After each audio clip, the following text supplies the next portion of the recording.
சுத்தி கண்ணாடிங்க, கேமராவே கண்ணுக்கு தெரியலங்க. எங்கடா வச்சீங்க கேமராவை? ஒரு படத்தோட வேல்யூவை நம்ம எவ்வளோ ஏத்தனா இல்ல எவ்வளோ வந்துட்டு கம்மி பண்ணலாம் அப்படிங்கிறது இதுல நம்ம யாரையுமே தப்பு சொல்லவே முடியாது. இந்த படத்துல அப்படிதான் அந்த சூழ்நிலை, சந்தர்ப்பம், அந்த சிச்சுவேஷன் அப்படி ஆக்கியிருக்குன்றது தான் முடியும். இப்போ சில படங்களை பார்த்தோம்னா முன்னாடி வந்து அழுக்கான ஏரியாவோ விஷுவலில் காட்டுவாங்க. அங்கே வந்து யசோத் மாரிமுத்து என்ன பண்ணிட்டாரு அப்படின்னா, அவன் ஏரியாவை காட்டும்போது என்ன பண்ணிட்டாருன்னா சேரும் செகிதியமாக இருக்க மாதிரியே காட்டியிருப்பாரு. அந்த அரசியலை பார்க்காதீங்க. அதான் மறுபடியும் சொல்றேன், நிறைய பேர் இந்த ப்ராப்ளமே அதுதான். இன்னைக்கு ஸ்போர்ட்ஸ்ல அரசியல் பார்க்குறாங்க, உடனே அரசியல் சாயத்தை பூசுறாங்க. அது பண்ணாதீங்க. உங்களுக்கு என்ன இந்த நவீன் தானே வேணும், சம்பாதிக்கிற நவீன் தானே வேணும், ஃபேக்கா சிரிக்கிற நவீன் தானே வேணும், அப்படியே நான் இருந்துட்டு போறேன் அப்படின்னு சொல்லும் போது லிட்ரலி இந்த மாதிரி ஒரு இடத்துல அவன் இருக்கானா, அவனை போய் நம்ம எப்படி ஃபேஸ் பண்ண போறோம்? அந்த கில்ட், அது வந்து அந்த டிராவல், அந்த கில்ட் வருது. ஒரு வாழ்க்கையின் யதார்த்தத்தை இந்த அளவுக்கு ஒரு ரியலிஸ்டிக்கா காட்டி அந்த படத்தை சக்சஸ்ஃபுல் ஆக்க முடியுமா? காதல் சொதுப்பது எப்படின்ற மாதிரி வீட்டை கட்டுறது சொதுப்பது எப்படி அப்படின்னு எடுத்த படம் தான் அந்த 3BHK. இங்க இன்னைக்கு வாழ்ற முக்காவாசி ஆண்கள் அட்ஜஸ்ட் பண்ணி தான் வாழ்ந்துட்டு. அதை நீங்க என்ன சொன்னாலும் அதான் உண்மை. அது அந்த அட்ஜஸ்ட்மெண்ட் எப்படி வேணா இருக்கலாம்.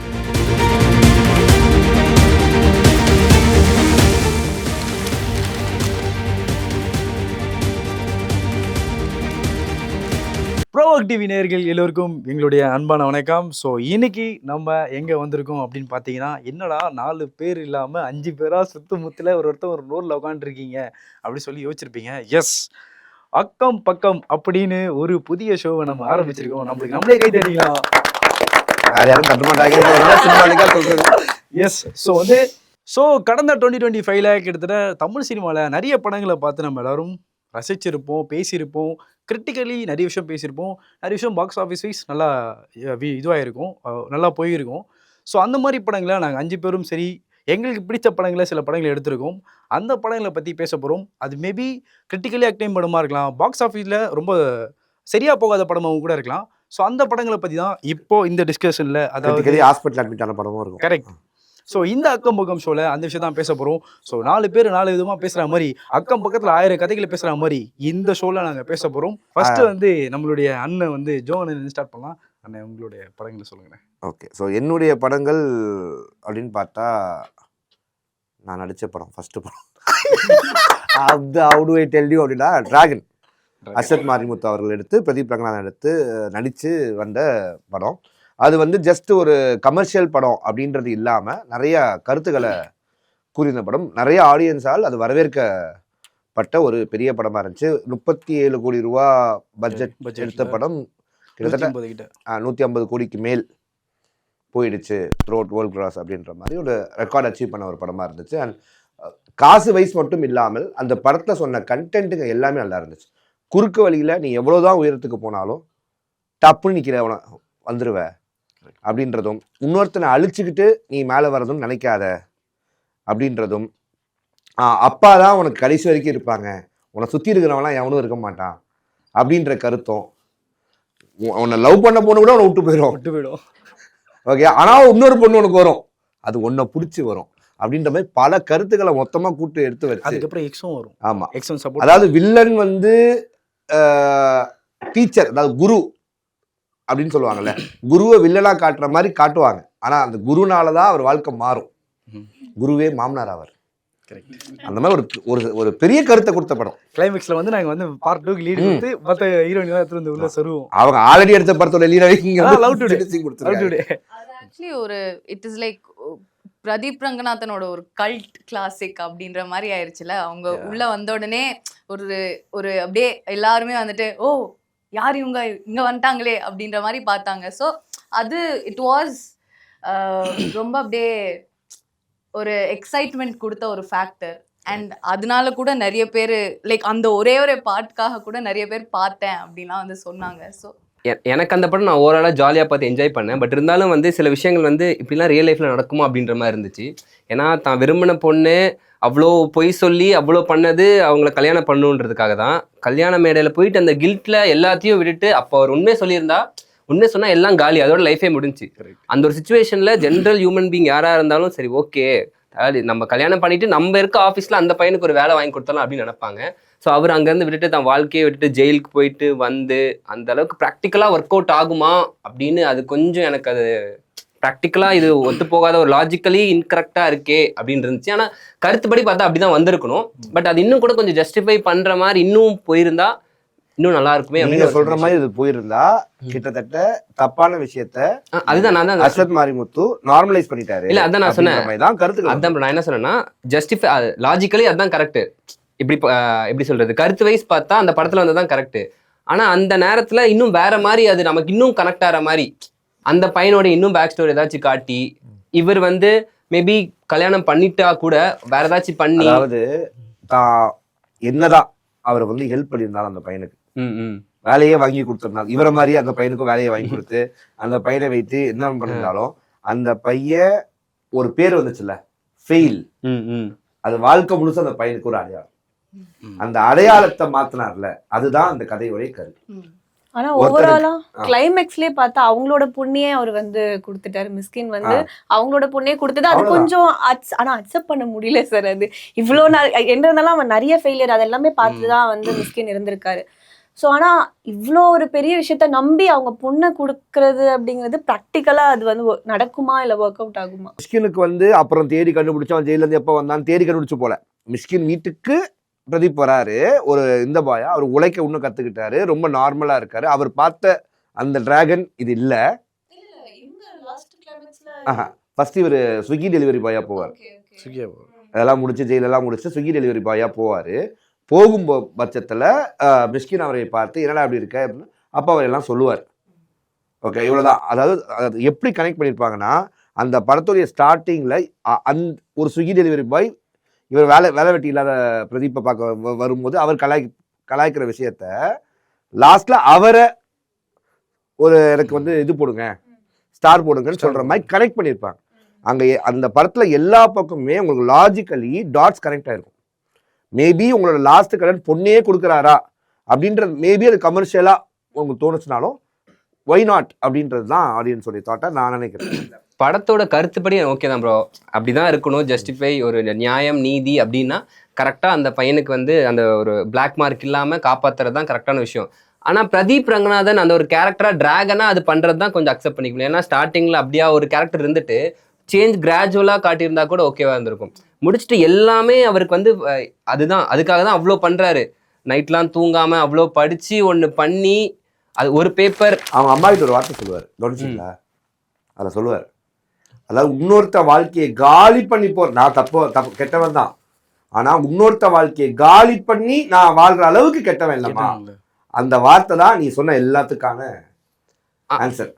ஆனா அந்த ஸ்டார்டிங்ல இருந்தே கொஞ்சம் அவரோட ஷேட்ஸ் வந்து இன்னும் கொஞ்சம் மாறி மாறி மாறி வந்து கடைசியில இது நடந்திருந்தா இன்னும் ஜஸ்டிஃபை ஆயிருந்திருக்குமோ அப்படின்றதான். அதுக்கு ஜஸ்டிஃபை பண்றது காரணமாக எனக்கு தெரிஞ்சு ஓகே ஓகே அது இருக்கு. இப்போ எனக்கு வந்து அவுட்டர்ல சொல்ற மாதிரிங்க ஓவரால் வந்து இது எல்லாமே சொல்லியிருந்தாலும் அதில் வந்து அந்த பையன் கேரக்டர் இருக்கான்ல, ரொம்ப ஏழ்மையான ஒருத்தன், இவனோட இதில் தான் வந்து பாஸ் ஆனான்னு சொல்லி அங்கே ஒரு விஷயம் இருக்குது. தமிழ் சினிமா வந்து க்ரூ ஆகிட்டே இருக்குது, அப்டேட் ஆகிட்டே இருக்குது. இப்போது சில படங்களில் பார்த்தோன்னா முன்னாடி வந்து இந்த ஏரியா மக்கள் இல்லை இந்த இடத்துல இருக்க ஒரு கம்யூனிட்டி மக்கள் அப்படின்னா வந்து ஒரு நார்மலான ஃப்ரேம் வச்சுட்டு என்ன பண்ணுவாங்கன்னா ஒரு இந்த ஏரியா மாதிரி இல்லை கத்ரா மாதிரி அழுக்கான ஏரியாவோ விஷுவலில் காட்டுவாங்க. அங்கே வந்து அஸ்வத் மாரிமுத்து என்ன பண்ணிட்டாரு அப்படின்னா அவன் ஏரியாவை காட்டும்போது என்ன பண்ணிட்டாருன்னா சேரும் செகுதியமாக இருக்க மாதிரியே காட்டியிருப்பார். அவன் ஏழ்மையாக இருக்கான்னு தாண்டி வீடு பார்த்தீங்கன்னா அவ்வளோ, அதாவது வறுமையாக இருக்குன்றதை காட்டலாம், எப்படி வேணால் காட்டலாம். ஆனால் வீடை மட்டும் காட்டியிருக்கலாம். அவன் ஏரியாவை சந்தில் போவான், அப்படி போகும்போதுன்னா கீழே சேராக இருக்கும், சேரு காவாவாக இருக்கும், அது மெரிச்சிட்டு தான் உள்ளே போகிறான் அப்படின்ற மாதிரி அந்த ஒரு ஷாட் வச்சுருப்பாரு. அதை நான் ஃப்ரெண்டோடையே முரண்பட்டேன். அங்கே படம் பார்த்துட்டு அடுத்த செகண்டே சொன்னேன், படம் இவ்வளோ நம்ம பேசியிருந்தாலும் அங்கே வந்து நீ ஒரு விஷயம் காட்டுற, இவன் வந்து ஒரு ரொம்ப ஏழ்மையான பையன் அப்படின்னு காட்டுறனா இந்த விஷயம் நீ காட்டணும்னு அவசியம் இல்லை. ஸ்டீரியோ டைப்பாக இருக்குது. எவ்வளோ அப்டேட் ஆகிடும் நம்ம. ஆக்சுவலாக ஃபிலிம் வைஸ் அவர் எல்லாமே சூப்பராக பண்ணியிருக்காரு. ஆனால் அந்த ஒரு விஷுவலை பார்த்துட்டு எனக்கு நீ இப்படி காட்டிடணும்னு அவசியம் இல்லை. நீங்கள் எப்படி சொல்கிறீங்கன்னா மண்டபத்துல இருந்து இது மாதிரி அவன் அசோசியேட் பண்ணிட்டான்னு சொல்லும் போது அவங்க ஃப்ரெண்டோட ஒரு பென்ஸ் கார்ல ஏறி போறவரு அந்த பென்ஸ் காரை எங்க விட்டுட்டு அந்த போற அந்த இடத்த காட்டவே கூடாது. ஓகே அப்படி கூட வச்சுக்கங்க. அங்க கட் பண்ணி பென்ஸ் கார்ல இறங்கின உடனே அவர் வீட்டை அவர் உட்காந்து பேசுறதை காட்டினா அது எப்படி கன்டினியூட்டி வரும்? எவ்வளவு கனெக்ஷன் இருக்கு. எனக்கு என்ன தெரியுமா, சிம்பிள். இப்போ நீங்க கட் பண்ணிட்டு பென்ஸ் கார்ல இருந்து இறங்குறீங்களா, இறந்த உடனே கரெக்டா வீட்டு டோர் திறந்து போயிருக்கலாம். இப்போ நான் எடுத்ததுனா அப்படிதான் எடுத்திருப்பேன், எடுத்து போயிருக்கலாம். டேரக்டா வீடியோ காட்டும் போது ஏழ்மையான ஒரு ஸ்டவ் இருக்கு, பேக்ரவுண்ட்ல வந்து ஒரு விஷயம் அதாவது ரொம்ப ஹார்ட்டா இல்லாம நார்மலான ஒரு இடமா இருக்கு, இல்ல நார்மல் சொம்பு நார்மல் இடமா இருக்கு. அரசியலா ஒரு விஷயத்த இதுதான் இப்படிதான் அப்படின்னு நினைச்சோம்னா பாக்குற எல்லாம் கருப்பு, பாக்குற பார்வையில தான் இருக்கு. Correct. அவர் காட்ட விரும்பினது என்ன தெரியுமா? அந்த ஏழ்மை நிலையில ஒருத்தன் படிச்சு, அதாவது அதாவது மிடில் கிளாஸ், அந்த பையன் மிடில் கிளாஸ் கிடையாது. கரெக்டா? Low class. கரெக்டா? இப்போ லோயர் கிளாஸ்ல இருக்க ஒரு நபர் அவ்வளவு தூரம் படிச்சு கூகுள்ல வேலை செய்யறதுக்கான வாய்ப்புகளை எட்டி இருக்காரு. அவனுக்கு வெறும் அம்மா மட்டும்தான், அப்பா இல்லாத பையன். ஓகேவா? அவனுடைய நிலைய ஏன் இவன் வந்து அவன் நிலைக்காக அவன் நிலைமையை இறக்கணும்? இதெல்லாம் அவன் கண்ணால பாக்குறான். இப்படிப்பட்ட ஒரு நம்ம கூட படிச்சவன் இப்படிப்பட்ட இடத்துல இருந்து இவ்வளவு கஷ்டப்பட்டு வந்தானா? அதுதான் அந்த ஏழ்மை. அது வந்து இந்த இடத்தையோ அந்த இதையோ இது பண்றது. நாம அதை எவ்வளவு தவறான பார்க்கலாம். இன்னைக்கு நம்ம ஒரு படம் பார்க்குறோம், 3BHKன்னு ஒரு படம், எந்த படம் வேணா எடுத்துக்க. கார் போகும்போது ஒரு ஓரமா ஒரு குடிசை வீடு இருக்கும், ஒரு குடிசை வீடை காட்டிட்டாங்க ஏன் கார் போகும்போது அப்படின்னு நம்ம கேட்க முடியாது. அது வந்து அதுலேயே தான் இருக்கு. இப்போ நம்ம ஒரு விஷயம் பேசுறோம், இப்போ உங்க 3 பேரையும் காட்டுறோம்னா இது வேற. இப்போ நீங்க காஸ்ட்லியான ட்ரெஸ் போட்டிருக்கீங்க, இவங்க வந்து கொஞ்சம் கம்மியான ட்ரெஸ் போட்டிருக்காங்கன்னா இது வேற. பாக்குற அவங்க ட்ரெஸ் போட்டிருக்காங்கன்னு நினைச்சிட்டீங்க, அது யூனிஃபார்மிட்டியா போயிடும். எனக்கு என்னன்னா உங்களை மட்டும் இண்டிவிஜுவலா காட்டுறேன், உங்களை மட்டும் இப்ப நான் தனியா இண்டிவிஜுவலா காட்டி ஒரு மாதிரி காட்டுறேன்னா அதுதான் கேக்குறேன். இப்போ என்னன்னா இதெல்லாம் விட்டுரும். இந்த கம்பாரிசனுக்காக தான் அந்த சீனேன்ற. அதாவது அவன் அந்த இடத்துக்குள்ள போகும்போது அவனுக்கு தெரியாது, அவன் அந்த வீட்டுக்கு போய் பழகல. அந்த பையனுடைய வீடு இந்த இடத்துல தான் இருக்கணும் அவனுக்கு தெரியாது. இந்த பையன் கூட்டிட்டு வரும்போதுதான் அந்த ஹீரோவுக்கு அது தெரியுது. புரியுதா உங்களுக்கு? அவன் சுத்தி பார்த்து நடந்து வருவார். இட் இஸ் நாட் தட் நேரா வீட்டுக்கு வர்றதில்லை, அந்த ஃபீலிங்கை கொடுக்கணுன்றதுக்காக தான் கால் வைக்க. இந்த மாதிரி ஒரு இடத்துல அவன் இருக்கானா, அவனை போய் நம்ம எப்படி ஃபேஸ் பண்ண போறோம்? அந்த கில்ட், அது வந்து அந்த டிராவல், அந்த கில்ட் வருது. நீங்க இடமே விட்டுருங்க, அந்த அரசியலை பார்க்காதீங்க. அதான் மறுபடியும் சொல்றேன், நிறைய பேர் இந்த ப்ராப்ளமே அதுதான். இன்னைக்கு ஸ்போர்ட்ஸ்ல அரசியல் பார்க்கறாங்க, உடனே அரசியல் சாயத்தை பூசுறாங்க. அது பண்ணாதீங்க. இல்ல எனக்கு இங்க விஷயம் என்னன்னா சினிமா அரசியல் தான்றேன். இல்ல அதுதான் சினிமாவை வைத்து அரசியல் பண்ற சினிமாக்காரர்கள் இருக்காங்க.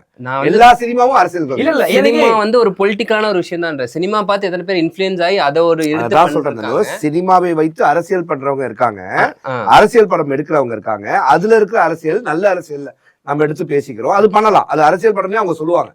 டைரக்டர்ஸ் will claim that இந்த படத்தை இதனாலதான் நான் எடுத்தேன் அப்படின்னு they will claim. ஆனா நார்மலா இருக்கிற ஒரு படத்துல இதை கொண்டு வந்து இதனால இப்படிதான் காட்டுறீங்க. இல்ல இப்ப வடசென்னைன்னு ஒரு படம் வந்துச்சு, வெற்றிமாறன் எடுத்தாரா? வடசென்னைன்னா என்ன உங்களுக்கு இந்த மாதிரி இதுக்குள்ளதான் இருக்குமா வடசென்னைனா? ஏன் பில்டிங் வீடுலாம் இருக்காதா அப்படின்னு கேட்க முடியும். ஏன் இப்படி காட்டுறீங்க வடசென்னை? ஏன் அவரு எல்லாம் லுங்கி கட்டிட்டு இருக்காங்க? ஏன் வடசென்னை அதே பீரியட்ல உங்களுக்கு டிராகன்ல பாத்தீங்கன்னா அவர் லுங்கி போட்டுட்டு ரீல்ஸ் பண்ணிட்டு இருப்பாரு. இல்ல இது வேற, அதான் இது வேற. நான் இப்போ எனக்கு என்னன்னா ஐயா, இப்போ எனக்கு ஒரே ஒரு கருத்து தான் இருக்கு இந்த ஓவரால் இதுல. இப்போ அஸ்வத்தே வந்து சக்சஸ் மீட்ல என்ன சொல்றாருன்னா, பாரஞ்சித் அவர்கள் வராரு, அந்த ஸ்டேஜ்ல சொல்றாரு, பாரஞ்சித் அண்ணன் வந்து எனக்கு வந்து இவனுக்கு இன்ஸ்பிரேஷன், அவர் பாடலாம் பார்த்தா நான் கத்துருக்கேன்னு சொல்லி அங்க அவர் வந்து ப்ரொக்ளைம் பண்றாரு. அவரு பெரிய, ஏன்னா அவர் பொலிட்டிக்கலா ஒரு பெரிய விஷயம். அதை பண்ணி முடிச்சதுக்கு அப்புறம் என்ன பண்றாருன்னா, அப்போ அஸ்வத் வந்து இன்டென்ஷன்லாம் பண்ணலன்றது நம்மளுக்கு தெரியாது. ஓகேங்களா? இப்போ இன்டென்ஷன்லாம் பண்ணல, எவனா இருந்தாலும் இப்போ வரைக்கும் வெற்றிமாறன் என்ன பண்றாருன்னா, அவர் பண்ற படங்கள்ல தப்பு இருக்குன்ற ஒத்துக்கிறாரு. நேத்து நடுவில் கூட ஒரு ஸ்டேஜ்ல என்ன சொல்லியிருக்காருன்னா, வெள்ளாங்கி வச்சுதான் வெளுத்தாங்களா அந்த சாங் வந்து நான் பண்ணது ரொம்ப தப்புன்னு சொல்லி ஒரு ஸ்டேஜ்ல வந்து அவர் மன்னிப்பு கேட்கிறாரு. அது எவ்வளவு பெரிய விஷயம். அவர் இப்போ எப்பயோ பண்ண படம் 2011 பண்ண படத்துக்கு 2025 எண்டில் அவர் வந்து சாரி கேட்கிறாருன்னா அதுதான் ஒரு ஃபிலிம் மேக்கர். இப்போ அஸ்வத் வந்து என்ன பண்றாருன்னா, ஃபியூச்சர்ல மேபி அதை கரெக்ட் பண்ணி பாருன்னு நினைக்கிறோம். எனக்கு வந்து அவர் சரி ஓகே, அதுதான் சொல்றேன், எனக்கு வந்து லேயர் மேல தப்பு இல்லை. இப்போ ஒரு லோயர் மிடில் கிளாஸ் பையனாலே வந்து அந்த குடிசை வீடு அப்படின்னு ஸ்டீரியோடைப் பண்ணாம, மிடில் கிளாஸ் பையன்னா இப்போ லோயர் மிடில் கிளாஸ் பையனே இல்ல, அதாவது அது மிடில் கிளாஸ் பையனா இருந்தா நீ தனுஷ் சொன்ன மாதிரி கிளைமாக்ஸ் நடந்திருக்கும். லோயர் மிடில் கிளாஸா இருந்தாலும் தனுஷ் சொன்ன கிளைமாக்ஸ் நடந்திருக்கும். நான் வேலை குத்துக்கிறேன், நீ கூகுள்லாம் ஒண்ணு போக தேவையில்ல, நான் இந்த பொண்ணை கல்யாணம் பண்ணிக்கிறேன், நீ வா, நான் உன்னை பாத்துக்கிறேன்ற மாதிரி ஆயிரும். ஆனா அது கீழே இருக்கிற பையன் எனக்கு அந்த வேலை, அந்த அடையாளத்துக்காக போராடுற பையனை காட்டணும் அப்படின்றதா அது ஒரு கரு. அப்பதான் அவனுக்கு வேலையும் கிடைக்குது, அம்மாவுடைய இதுவும் கிடைக்குது, அவனுடைய காதலும் மெசேஜ் வருது. ஓகே, அதான் இப்போ நீங்க உங்களுடைய படத்துல இந்த விஷயத்த வந்து நான் பார்க்கும்போது எனக்கு அந்த ஒரு ஃப்ரேம் மட்டும்தான், மற்றபடி அவன் உள்ள காட்டினது எல்லாம் ஓகே. அந்த காவான்ற ஒரே சீன் தான், ஸோ அதுதான் எங்களுடைய கருத்தாவே இருந்துச்சு. அதனாலதான் நான் கில்ட்டே வந்துச்சுன்றதை நான் ஃபீல் பண்றேன். ஓகே, எனக்கும் அப்படிதான் தோணுச்சு. ஏன்னா வந்துட்டு இப்போ இதே சேம் டிஸ்கஷன் நம்ம திரும்ப பேசணும்னா நான் வைக்கிற பாயிண்ட் ஒன்று என்னன்னா, ரியல் செல்ஃப் ஐடியல் செல்ஃப் அப்படின்னு 2 இருக்கும்ல. படத்தை நம்ம பார்க்குறப்போ நம்ம ஒரு ஆடியன்ஸாக எப்போவுமே வந்துட்டு அதுலேருந்து ஏதாச்சும் எடுத்துகிட்டு போகணும். இந்த கேரக்டரை பார்த்து நான் உனக்கு கற்றுக்கிட்டு போகணும், இந்த கேரக்டர்னால தான் என்னோட ஐடியல் செல்ஃப் பில்ட் ஆகும் அப்படின்னு நினைப்போம். ஸோ அந்த கேரக்டர் வந்துட்டு ஃப்ளாடாக இருந்தால், அந்த கேரக்டருக்கு ஒரு ஒரு குற்றம் இருந்தால், அது நம்மளால ஆஸ் சப்கான்ஷியஸ்லி நம்மளால அதை ஏற்றுக்க முடியாது. என்னை பொறுத்த வரைக்கும் அவ்வளோதான். ஸோ அதனால அவரை அவ்வளோ பர்ஃபெக்டாக அட் லாஸ்ட் மோமெண்ட் தாலி கட்டாமலாம் பண்ண விட்டுருக்கலாம், ஒன் திங். அண்ட் சேரு சீன் அப்படின்னு நீங்கள் சொல்கிறீங்கல்ல, அதை வந்துட்டு ஒரு கம்யூனிட்டியோட ஸ்டீரியோ டைப்பாக பார்க்காம எனக்கு எப்படி தோணுச்சுன்னா, அண்ணா சொன்ன மாதிரி அவர் அந்த சேர்ல மிதிச்சு உள்ள போறது வந்துட்டு அவரோட அழுக்குல அவரே ஃபர்ஸ்ட் டைம் முதல் தடவையா கால் வச்சு போற மாதிரி எனக்கு தோணுச்சு. லைக் ஓகே, இதை தாண்டி நான் இவனை பார்க்க போறேன், ஏன்னா வந்துட்டு நான் பண்ண தப்புனால இவன் இந்த சேரை விட அவன் அழுக்கா தெரிஞ்சிருக்கான். எக்ஸாக்ட்லி. ஸோ அந்த மாதிரி ஒரு பெர்செப்ஷன் எனக்கு வந்துச்சு. ஸோ நம்ம எப்படி பார்க்குறோம் அப்படிங்கிறத வச்சு ஒரு படத்தோட வேல்யூவை நம்ம எவ்வளோ ஏத்தலாம் இல்லை எவ்வளோ வந்துட்டு கம்மி பண்ணலாம் அப்படிங்கிறது ஐ திங்க் இந்த டிஸ்கஷன் ஒரு பெரிய எக்ஸாம்பிளா இருக்கலாம். எஸ், ஸோ சொன்ன பாயிண்ட் கரெக்டாக இருந்துச்சு. ஸோ அவரோட மூவிஸ்ல வந்து நம்ம பேசிட்டோம். அடுத்து உங்களோடது. ஐயா கோத்து விட்டு போறாதையா, 30 சீன் வந்தையா, 30 செகண்ட் வந்தையா. உங்களுக்கு பிடித்த மூவி நம்ம பேசிட்டோம் இப்போ. போயிட்டோம். ஸோ அடுத்ததாக வந்து யார் சொல்றீங்க? நீங்களே ரேண்டமா சொல்லலாம். நான் சொல்றேன், குடும்பஸ்தன் மூவி. ஓகே, ஸோ அதுல வந்து ஒரு நிறைய பேச பாருங்க குடும்பஸ்தன். ஆமா, ஏன்னா இப்போ குடும்பஸ்தன் மூவில நான் பார்த்த வரைக்கும் என்னன்னா, அவ்வளோ கஷ்டமான நிறைய சுச்சுவேஷனா ஒரு ஆம்பளை வந்து தாங்கிட்டு இருக்காரு. பட் அது வந்து ரொம்ப ஒரு ஃபன்னான ஒரு மோட்டோல தான் எடுத்துட்டு போனாங்களே தவிர, நான் அந்த படம் பார்க்கும்போது லிட்ரலி நிறைய பேர் உட்காந்து பசங்க பார்க்கும்போது அவங்க யாரும் சிரிக்கல, பட் பொண்ணுங்க நாங்களாம் சிரிச்சு அதை வந்து பார்த்தோம். நான் கேட்டேன், ஏன் நீங்க வந்து அதை சிரிக்காம பாக்குறீங்கன்னா, ஆக்சுவலி இதுல ரொம்ப பெயின் இருக்கு, பட் அதை வந்து ரொம்ப காமெடி சென்ஸ்ல வந்து எடுத்துட்டு போயிருக்காங்க. ஸோ அதோட பெயின் வந்து சொல்ல முடியாத பெயின். ஏன்னா வந்து வீட்டுல ஒய்ஃப்ல இருந்து அம்மால இருந்து அதுல ஒரு சீனு சாப்பிடுவான், அவன் சாப்பாடு சாப்பிடும் போது அவங்க அம்மாவும் அவங்க ஒய்ஃபும் வந்து கேட்பாங்க, அம்மா தான் நினைக்கிறேன், எப்படி உன்னால சாப்பிட முடியுது, அந்த மாதிரி ஒரு வார்த்தை கேட்கும் போது அது சத்தியமா யாரா இருந்தாலுமே ஒரு செகண்ட் கண்ணு கலங்கிடும்.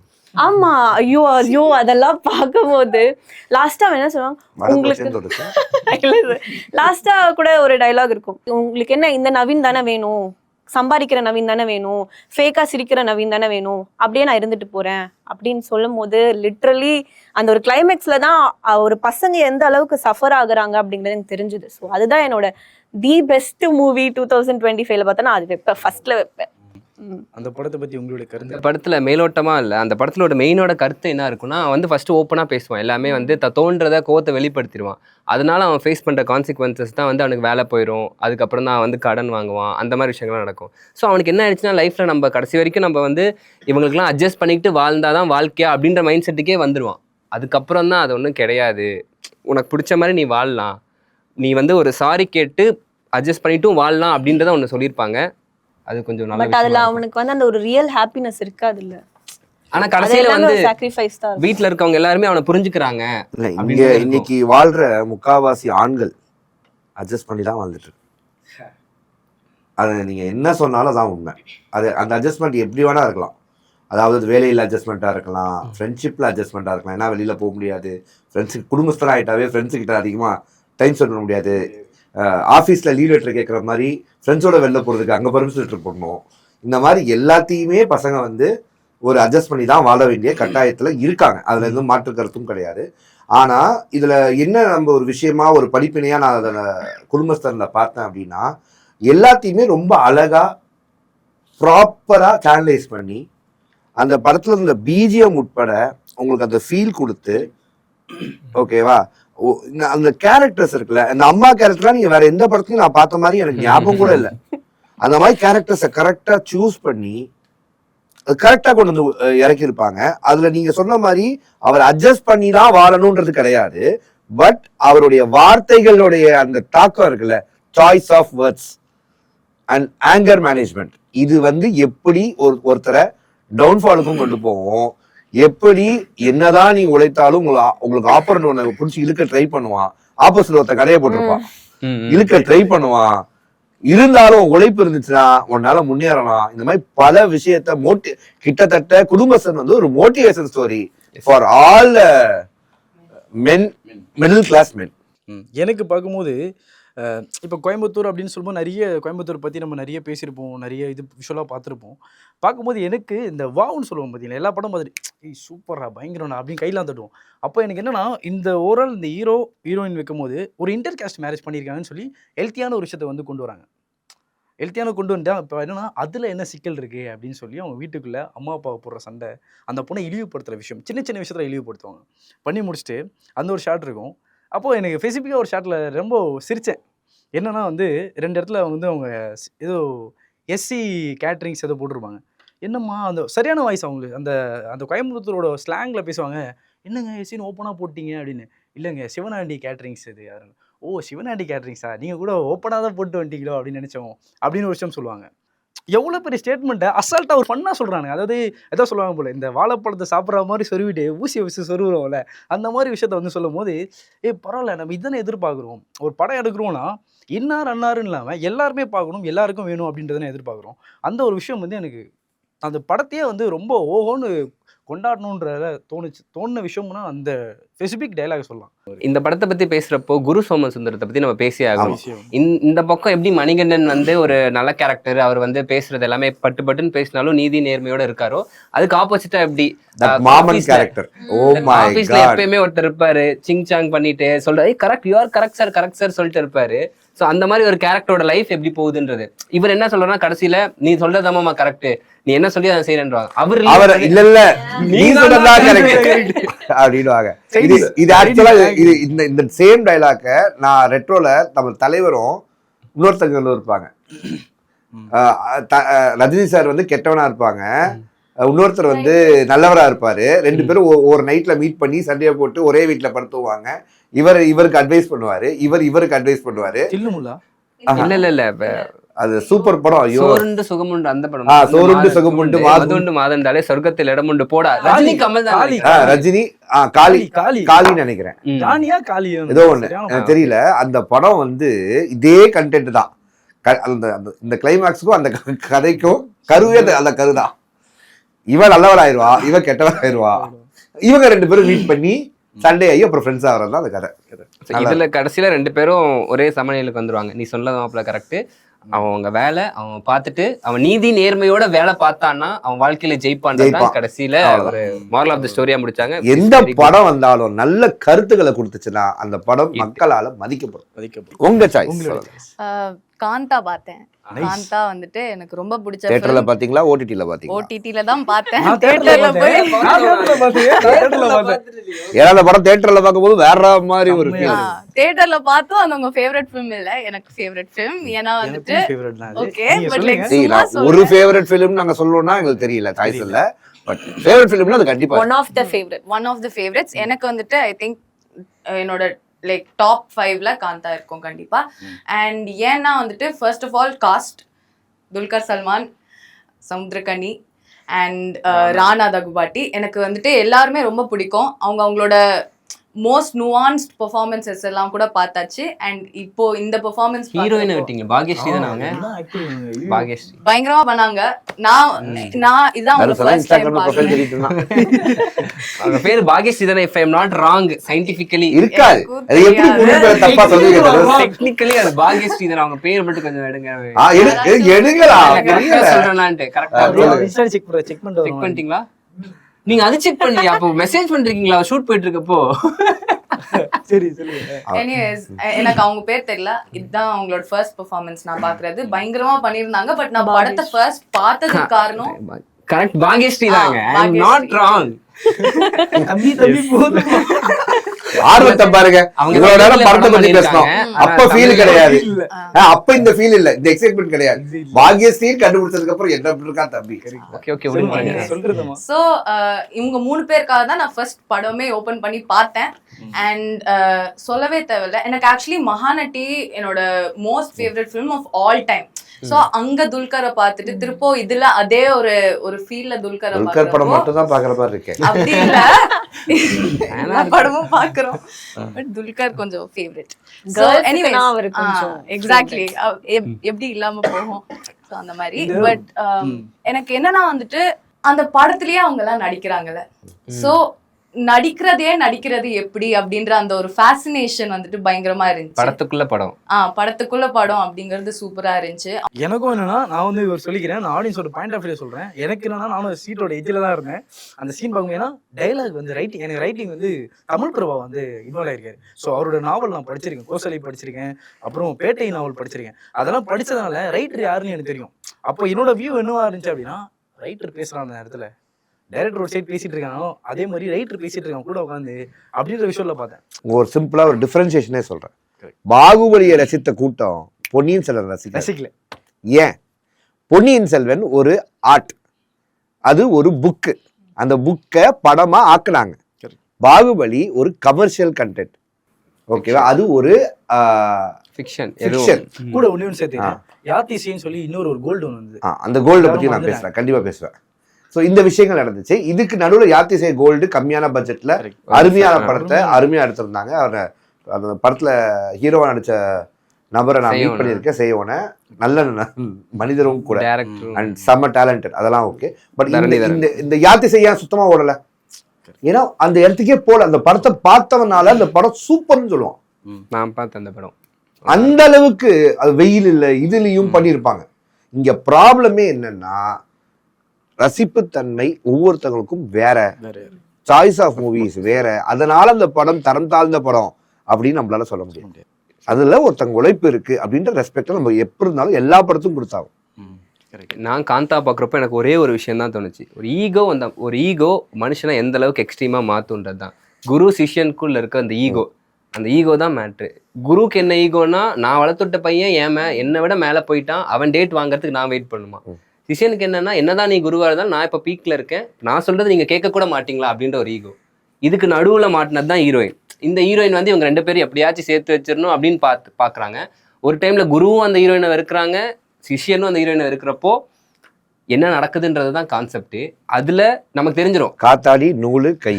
எஸ், இது வந்து இந்த டைரக்டரோட ஸ்கிரீன் பிளே தான் இந்த படத்தோட வெற்றிக்கான காரணமே. ஸ்கிரீன் பிளே தான். நமக்கு தெரியும் ஹீரோ துல்கர் கொண்டு இருக்காருன்ட்டு. ஒரு கட்டத்துல இவரு கொண்டு இருக்காரா, இவரா அப்படின்னு தோணும். கடைசியில வர துல்கர் தான் கொண்டு இருக்காருன்னு தெரியும். ஆனா ஒரு ஹீரோ கொண்டா நம்ம அக்செப்ட் பண்ணிக்க மாட்டோம். ஒரு ஹீரோக்கு ரொம்ப சிம்பிளான அந்த பிளாட்டை எப்ப நான் சொன்ன கதையோட எண்டி தான்ட்டு, அந்த பொண்ணுடைய முகம் சிரிச்சுக்கிட்டே செத்துருக்காங்கன்னு சொல்லும்போது அது துல்கர் சல்மான்ன்றத எல்லாருனாலுமே கெஸ் பண்ண முடியும். ஏன்னா ஒரு பொண்ணு சிரிச்சுட்டு சாவ மாட்டாங்க, பிடிச்சவங்களுக்கு மட்டும்தான் அது அங்க முடிஞ்சிருச்சு அது அந்த கதை. ஆனா அந்த கதை ஏன் அவரை கொன்னாங்க, காரணம் என்ன அப்படின்றத எவ்வளவு அழகா frame by frame screenplay. எனக்கு ஒரே ஒரு டவுட்டே, சமுத்திரக்கண்ணி அவங்க சுட்டு கொண்டு இருந்தாலும் அவங்க சிரிச்சுட்டு இறந்திருக்க மாட்டாங்க. ஏன்னா அவ ஒண்ணுமே இல்லாத போது அவளை கூட்டு வந்து நடிக்க வச்சு அந்த சான்ஸ் கொடுத்துருப்பா. ஸ்டார்டிங்ல காட்டியிருப்பாங்க, அந்த லேயர்ல இருக்கும் அந்த ஒரு விஷயம் இருந்து நானும் யோசிச்சேன். அதுக்கப்புறம் நான் இல்ல லவ் அப்படின்னு சொல்லி நான் ஒரு ஏன்னா சமுத்திரக்கண்ணி நான் தான் கொண்டேன்னு ஒத்துப்பாரு, ஒத்துக்கிற ஆளு கிடையாது, அவர் பழி போடுற ஆளு. அவரே அதை பண்ணியிருந்தாருன்னா துல்கர் மேல அவர் பழி போடுவார். ஆனா இங்க ஒத்துக்கிட்டோட அவர் வந்து தியாகம் பண்றாருன்னு அப்பட்டமா தெரிஞ்சிச்சு. நான் ஏன் அவங்க சிரிச்சிருக்க மாட்டாங்கன்னு சொல்றேன்னா, அவங்களுக்கு தெரியும் துல்கர் தான் வரப்போறாங்கன்னு. அவங்க வந்து தாப்பால் கூட போடாம அவருக்காக தான் வெயிட் பண்ணிருக்காங்க. ஒரு ஏக்கத்தோட அவர் தான் வரப்போறான்றது தெரியும். குரு வந்திருந்தா பார்த்தோன்னே கொஞ்சம் ஷாக் தான் இருப்பாங்க. ஏன்னா அந்த திறந்து வர உரிமை வந்து அவருக்கு மட்டும்தான் இருக்கு. குரு வந்தா தட்டிட்டு தான் வந்திருப்பாரு. ஸோ அப்படி வரப்போதான் அவங்க திரும்புறப்ப சந்தோஷத்துல சிரிப்பாங்க, அதுலயே சுட்ட உடனே அந்த சந்தோஷத்திலே செத்துருவாங்க. ஸோ அதனால அவங்க அப்போ குரு வரப்ப சிரிச்சிருக்க மாட்டாங்க. அண்ட் கேமரா ஆங்கிள்மே அது கரெக்டா எனக்கு எந்த சீன்ல வந்துச்சுன்னு தெரியாது. துல்கர் சல்மான் வந்து நேரா அவர் கண்ணாடி கிட்ட போய் நின்னுட்டு இருப்பாரு. அந்த டைம்ல வந்து அது அவங்க கண்ணாடி கிட்ட தான் நிக்கிறாங்களா இல்லைன்னா அந்த கேம் ஃப்ரண்ட்ல இருக்கா இல்ல பேக்ல இருக்கா தெரியல. பட் அதை நம்மளுக்கு காட்டும் போது கரெக்டா கண்ணாடி கிட்ட இருந்தா ஜூம் அவுட் பண்ணுவாங்க. சோ அந்த இடத்துல அந்த கேமரா பண்ணாங்க இல்லையா, அவங்களையுமே அப்ரிஷியேட் பண்ணணும். யா நல்லா பண்ணிருந்தாங்க. சுத்தி கண்ணாடிங்க, கேமராவே கண்ணுக்கு தெரியலங்க. எங்கடா வச்சீங்க கேமராவை? ஆக்சுவலா அந்த படத்துல நாகேஷோட பேர் நடிச்சிருப்பாரு. அவரை நான் இன்டர்வியூ பண்ணேன். அவர் சொல்லுவார் அந்த படத்தை பத்தி பேசுறப்போ, துல்கர் வந்து நிஜமா பாக்குறப்போ எல்லாருமே வந்து ஏதோ ஒரு நிஜமா ஒரு பழைய ஆக்டர் போல அந்த அளவுக்கு ஒரு கேரக்டர்ல இருந்தாராம். அண்ட் இவரையும் பாக்குறப்போ நாகேஷ் மாதிரியே இருக்கேன் அப்படின்னு அவரே சொன்னாராம். சோ அவருக்கு அது எவ்வளவு பெருமையா இருந்துச்சுன்னு ஃபீல் பண்ணி நான் அந்த படத்தை பார்க்க போகும்போது என் ஃப்ரெண்டு கேட்டேன், என்னடா படம் காந்தான்னு வச்சிருக்காங்களே நல்லா இருக்கு மாட படம். எம்ஆர் ராதா எம்ஜிஆர் சுட்ட கதை அப்படின்னா எம்ஆர் ராதா எம்ஜிஆர் சுட்ட கதையா ஓகே அப்படின்னு சொல்லிட்டு நானும் போயிட்டேன். ஓகே நம்பிட்டேன், போய் உட்காந்துட்டேன். இவர் வந்தாரா, இவர் எம்ஜிஆரா எம்ஆர் ராதாவா அப்படின்னு ஒரு டவுட். அதுக்கப்புறம் இவர் வந்தாரா, ஓ இவர் எம்ஆர் ராதா இவர் எம்ஜிஆர். எம்ஆர் ராதா தான் எம்ஜிஆர் வளர்த்து விட்டாரா, இது நம்ம ஸ்டோரியிலே இல்லையே. இந்த மாதிரி கன்ஃபியூஸ் கடைசியில தான் புரிஞ்சிச்சு அது எம்ஆர் ராதாவும் இல்ல நான் கேட்டேன் ஏதாச்சும் வந்து யாருக்கு அதையாச்சும் எடுத்திருக்கீங்களான்னு. அப்படிலாம் எதுவுமே இல்லையா, எல்லாத்தோட ரெஃபரன்ஸ் தானா. பாகவதர் தான் ஃபர்ஸ்ட் ஸ்டார்டிங் சினிமா வந்தாலே சூப்பர் ஸ்டார்னு அவர் தான். ஸோ அந்த மாதிரி அந்த காலகட்டத்தில் இருந்தவங்களோட லுக்ஸ் மட்டும் தான் எடுத்திருக்கோம், மற்றபடி இது வந்து ஒரு ஃபிக்ஷன் தான் அப்படின்றதையும் அவர் தெளிவா சொன்னாரு. அண்ட் ராணா அவரோட ஆக்டிங் சொல்லி ஆகும். ராணா டகுபதி ப்ரொடியூசரும் கூட, ஒன் ஆஃப் த ப்ரொடியூசரும் கூட. ஏன்னா அவர் வந்த உடனே நிறைய சிரிக்கிற மாதிரியான சீன்ஸ்லாம் நல்லா இருந்தது. ரொம்ப கொஞ்சம் போலீஸே வேற மாதிரி ஒரு போலீஸ். ஆமா, நீங்க கொலை பண்ணீங்களா, சரி நீங்க இல்ல ஓரமா பாருங்க அவரை நான் கொலை பண்ணு ஒருத்த உட்காந்து மாத்திட்டாங்க. இதுல நம்ம யாரையுமே தப்பு சொல்லவே முடியாது. இந்த படத்துல அப்படிதான் அந்த சூழ்நிலை சந்தர்ப்பம் அந்த சிச்சுவேஷன் அப்படி ஆக்கிருக்குன்றது தான் முடியும். அவர் அந்த ஆடியோவை இன்னும் ஒரு 2 செகண்ட் விட்டு கேட்டிருந்தாருன்னா இது நடந்திருக்காது. கோவத்தில் எடுக்கிற முடிவு என்னைக்கும் பிரச்சனை, நிதானம் தேவை. இதுதான் அந்த படத்துடைய கதை. நிதானம் இல்லை என்றால் காதலையும் இழப்பீர்கள், பணத்தையும் இழப்பீர்கள், உங்கள் மரியாதையும் இழப்பீர்கள். எவ்வளவு பெரிய ஆளை கூட்டத்தை உட்கார் வா அப்படின்னு எல்லாரும் உட்கார வச்சு நான் எப்படி கேள்வி கேட்பார். அந்த கண்டிஷன்லாம் நீங்க தள்ளப்படுவீங்க. நிதானம் முக்கியம். கரெக்ட். ஸோ எனக்கு வந்து ஃபேவரட் அப்படின்னு சொல்லும் போது இந்த படத்தை நான் 3 வாட்டி பார்த்தேன். தேட்டரில் மட்டும் பார்த்தேன். மாரிசன் ரொம்ப எனக்கு அளவுக்கு அதிகாத ஒரு சந்தோஷம். ஏதோ நான் டைரக்ட் பண்ண படம் மாதிரி எனக்கு அவ்வளோ சந்தோஷம். ஏன்னா அந்த மாதிரி ஒரு ரைட்டிங் அதை எடுத்து முடிச்சுட்டு அதில் சின்ன சின்ன டைம் இருக்கும். ஒரே ஒரு சீன் மட்டும் சொல்கிறேன். வடிவேலோட ஒய்ஃப் வந்து படுத்துட்டு இருப்பாங்க. இந்த சீன் மட்டும் சொல்லிடுறேன். படுத்துட்டு இருப்பாங்க. வடிவேல் எழுந்துப்பாரு. மணி வந்து அவன் ஒய்ஃப் கிட்ட போவார், சமையல் கிட்ட போவார். போனோடனே என்னம்மா பண்ணிட்டு இருக்கேன்னு கேட்பாரு. சமையல் செஞ்சுட்டு இருக்கேங்க, உங்களுக்காக நேரம் ஆயிடுச்சுங்க, உங்களுக்காக நேரம் சமையல் செஞ்சுட்டு இருக்கேங்கன்னு சொல்லுவாங்க. அப்போ அவங்க சமையல் செய்யும்போது நல்லா குளிச்சுட்டு பக்காவாக அந்த ஒய்ஃப் வந்து காலைல குளிச்சுட்டு ரெடி ஆவாங்களா, அந்த மாதிரி ரெடி ஆகிட்டு சமையல் செஞ்சுட்டு இருப்பாங்க. வடிவேல் அப்படியே அப்படி கிளாக்கை பார்ப்பாரு. மணி வந்து மிட் 3 மணி இருக்கும். அப்படியே வந்து அந்த ஒய்ஃபை பார்ப்பாரு. ஒய்ஃப் அப்படியே கிளாக்கை பார்ப்பாங்க, அவரை பார்ப்பாங்க. அப்போ சொல்லும் போது ஒரு விஷயம் நடக்கும். அவங்களுக்கு அந்த ஞாபக மருதியோட பீக்குன்னு சொல்லுவாங்கள்ல, ஒரு ஞாபக மருதியோட பீக்கு அப்படின்னும்ல, அந்த பீக் வந்து அந்த ஒரே ஒரு ஷாட்டில் வந்து சொல்லியிருப்பாங்க. எனக்கு அந்த படம் அந்த பார்த்துட்டு எனக்கு இந்த மாதிரி ஒரு படம் மட்டும் வாழ்க்கையில் அதை விட வேறு எதுவும் வேணான்ற அளவுக்கு அந்த படம் எனக்கு பிடிச்சிருந்துச்சி பர்சனலாக. ஸோ அது மாதிரி உங்களோட கருத்துக்கள். அந்த படத்தில் வந்து எனக்கு பிடிச்சது என்னென்னா வந்து அது பேச அந்த கருத்து வந்து ஒரு செமையான கருத்து, ஒரு சோஷியலி ரெஸ்பான்சிபிளான ஒரு கருத்து, ஸ்கூல் சில்ட்ரன்ஸ்க்கு நடக்கக்கூடிய ஒரு அபியூஸை பற்றி பேசின கருத்து. அதை அந்த படத்தில் ரிவெஞ்ச் எடுப்பார், வடிவேல் சார் ரிவெஞ்ச் எடுப்பார். அது எப்படி எடுக்கிறாருன்றது தான், அது ஒரு திருடனை வச்சுக்கிட்டு அதை ரிவெஞ்ச் எடுப்பார். அதுதான் அந்த படத்தோடைய ஒரு கோரான விஷயமே.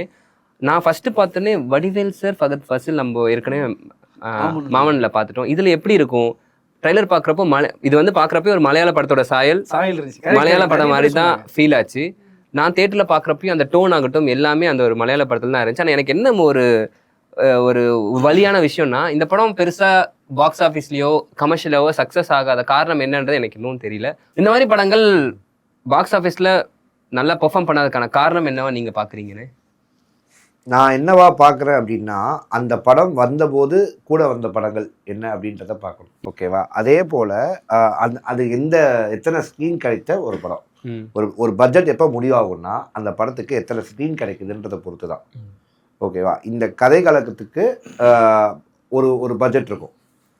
ஓகே, அவங்க எவ்வளோ ரீச் பண்ணியிருக்காங்க, மார்க்கெட்டிங் பண்ணியிருக்காங்க, போஸ்ட் ரிலீஸுக்கு என்ன ப்ரொமோஷன் பண்ணியிருக்காங்க, இது எல்லாமே இருக்குது. அந்த படம் ஒரு அருமையான படம், அதில் மாற்று கருத்து எனக்கும் கிடையாது. ஏன்னா வடிவேல் அவர்களுடைய அந்த நடிப்பு வந்து காமெடினா பார்த்துருக்கோம். எஸ், போர் அடிச்சிருச்சு வடிவேல் சார் அவர் காமெடியாக பார்த்து. ஆனால் அவர் காமெடி எல்லாமே நம்மளுக்கு ஞாபகம் இன்னமும் ரசிச்சுக்கிட்டு இருக்கு. ஆனால் அவர் ஒரு ஆர்டிஸ்ட், நீ ஆர்டிஸ்ட் இல்ல, கேரக்டர் ஆர்டிஸ்ட் இல்ல அப்படின்ற மாதிரி அவர் ஒரு நல்ல ஒரு பெர்ஃபார்மர். அவர் வெறும் காமெடிக்கே வச்சு ஒப்பேத்திட்டாங்களோ அப்படின்ற ஒரு தாட் ப்ராசஸ் எனக்கு எப்பவுமே இருக்கும். அது அப்படியே ட்விஸ்ட் ஆகி இலே நான் கிரைம் இல்ல அப்படின்ற மாதிரி டோட்டலா நீங்க சொன்ன மாதிரி அந்த கழுத்துக்கு மேல கத்தி பாஸ், அது கூடவே ஒருத்தனை வச்சு அவன் உன்னை ஏமாத்துறதுக்கு திருடனே திருடனா அப்படின்ற மாதிரி அது கெத்தாடுது. கடைசியில விபூதி நம்மளுக்கு தான் அடிச்சாங்களா அப்படின்ற மாதிரி ஒரு மொமெண்ட் அது சூப்பரா பண்ணியிருப்பாங்க. அப்போ அவன் ஃப்ரெண்டையே போட்டு வந்திருக்காங்க, அவனை வச்சுதான் அவன் ஃப்ரெண்டை தூக்கி அவன் ஃப்ரெண்டையே போட்டிருக்காங்க. அது போட்டது அதான் ரூட்டு. இவர்தான் ஃபகத் ஃபாசில் தான் அதுதான். கடைசியா கொண்டு இருக்கு. ஸோ அது எல்லாமே கொண்டு வருவாங்க, அது நல்லா இருக்கும். Correct. கொண்டு வந்து ஃபஹத் ஃபாசில் காசு எடுக்கிற ஒரு திருடன், ஆனா இந்த மாதிரி கேவலமான செயலுக்கு துணை போறவன் இல்ல, எல்லாரையும் அடையாளப்படுத்த கூடாது, ஒரு கெட்டவனுக்குள்ளேயும் ஒரு நல்லவன் இருக்கான் அப்படின்ற அடையாளப்படுத்தின ஒரு படம், அருமையான படம். அது ஓடல அப்படின்றது நீங்க என்ன வேணா சொல்லிக்கலாம், ஆனா எந்த மனிதர் அந்த படத்தை பார்த்தானோ அது அவன் மனசை விட்டு என்னைக்கும் ஓடாது. என்னைக்கும் போகாது. எஸ். ஃபாதோட கேரக்டர் ஓட ப்ராக்ரெஷன், அவர் எப்படி லைக் மாறினாரு மாறினாரு. அப்படிங்கறது வந்துட்டு எனக்கு ரொம்ப பிடிச்சிருந்தது. நம்ம டிராகன் பத்தி பேசுறப்போ நீங்க சொன்னீங்க பிரதீப்க்கு வந்துட்டு அந்த ஒரு ப்ராக்ரெஷன் கொடுக்கல, அது வந்துட்டு ஸ்லோவா அவர் மாத்திட்டே வந்திருந்தா நல்லா இருந்திருக்கும் அப்படின்னு. எனக்கு வந்துட்டு ரெண்டு விஷயம், ஃபஹத வந்துட்டு அவ்வளோ ஒரு கெட்டவனா காட்டல. அவர் வந்துட்டு இவரை ஏத்திக்கிட்டு கூட்டிட்டு போறதே அவ்வளவு தூரம் காசுக்காகவே இருந்தாலுமே இங்கேயும் அங்கேயும் அவருக்கு அங்கங்க வர சென்டிமெண்ட்ஸ் எல்லாம் காட்டினது அந்த ஒரு ப்ராக்ரெஷனுக்கான ஒரு அடையாளம். அது இல்லாம வந்துட்டு டுவர்ட்ஸ் தி எண்ட் ஒரு ஃப்ரெண்டையே, ஆனா அங்க எனக்கு அதே கொஸ்டின் தான் திருப்போம், நம்ம டிராகனுக்கு பேசின அதே கொஸ்டின் தான் எனக்கு என்னன்னா வந்துட்டு அவ்வளோ ஈஸியா விட்டு கொடுத்துட முடியுமா இன் ரியல் லைஃப்? என்னோட ஃப்ரெண்டு எவ்வளோ ஒரு அயோக்கியனா இருந்தாலுமே அவனை எங்கேயோ ஒரு இடத்துல வந்துட்டு லைக் ஐயோ என் ஃப்ரெண்ட் ஆயிட்டானே அப்படின்ற அந்த ஃபீலிங் வரும். ஈஸியா போயிட்டு இவன் வந்துட்டு ஒரு அயோக்கியா, அதனால நான் இவனை கொலை பண்ண போறேன் அப்படிங்கிறது வராது. சோ அது காட்டுறப்போ ஏன்னா இருக்கிறது எல்லாம் வரணும், கண்டிப்பா எல்லாருக்கும் வரணும். நண்பர் அப்படின்னா அவனுக்கு நல்லது நினைக்கிறவன் மட்டும் இல்ல,